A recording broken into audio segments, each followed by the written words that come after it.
Glossy Shetland ponies crowded together in the late afternoon shade of cottonwood trees.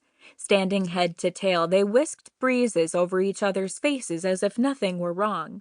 For them, nothing was, but Samantha Forster was worried. How could something she'd wished for bring bad luck to the wild horses she loved?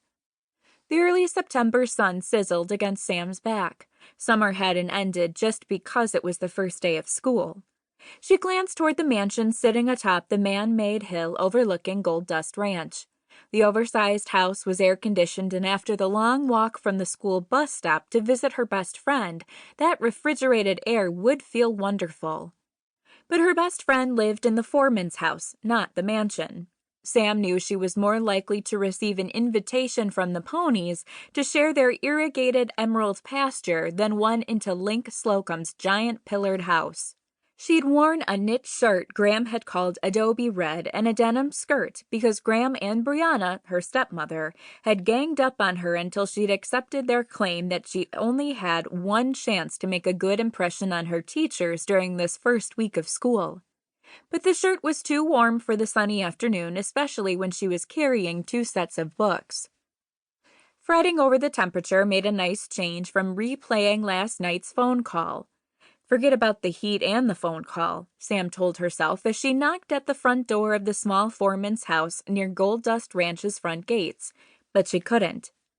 At first she'd been so excited. Pam O'Malley, her best friend from San Francisco, was coming to Nevada. Right this minute, Pam and her mom should be driving their camper from the city to Lost Canyon. Sam was excited to see Pam again, and she couldn't wait for her old best friend to meet her new one. But then Pam had announced the reason for their trip. "My mom has a grant study to study mythological horses and write a paper about them," Pam had explained. "She's going to investigate the wild horses around your area and focus on stories of some legendary stallion." The only legendary stallion in northern Nevada was the Phantom. Sam knew that as well as she knew the Mustang's safety depended on staying hidden, not being put under a magnifying glass. Sam knocked a second time, then fluttered the neck of her shirt for coolness while she waited for Jennifer Kenworthy, her best friend in the entire world, to let her in out of the sun. Level-headed Jen would help her figure out what to do about Pam and her mother. Jen's passion was complex mathematics, and she loved solving intricate problems of any kind. But Sam didn't have time to announce her news. "Stay out," Jen said as soon as she saw Sam. She didn't sound angry, just firm as she slipped past the screen door to come outside. Jen's white blonde braids were pinned haphazardly atop her head, and her arm moved a little stiffly as it brushed aside the day's homework Sam carried with her. A week ago, an attack by a range bull had shattered one of Jen's ribs. According to her parents, Jen wasn't well enough yet to return to school, so Sam had brought her new books to her. With her torso still wrapped in bandages for protection, Jen stepped gingerly off the porch. Sam stepped back to let Jen ease past. "What's up?" Sam asked. "Nothing that'll make you happy," Jen said as she led the way across the silently baking ranch yard. Sam felt her worry double. As she left the stack of books and homework on the porch, she wondered if Jen's parents had decided their daughter should go back to being homeschooled instead of attending Darton High.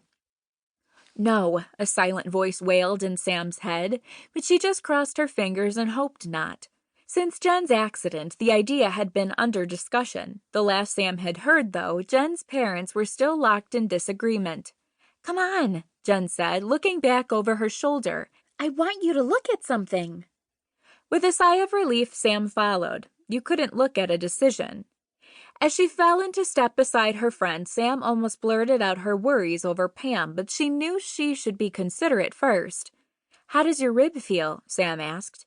"Like the broken ends of that bone are still grating together under my skin," Jen grumbled. "And don't get me started on wearing layers of protective bandages during a heat wave." Then Jen gave a lopsided grin, probably so Sam wouldn't think she was whining. Sam shuddered. Heat and sweat she could tolerate, but she winced at her friend's pain. When she opened her mouth to sympathize, Jen stopped her. "Talking about it is a waste of time." "Right," Sam said, then turned her head so Jen wouldn't see her smile.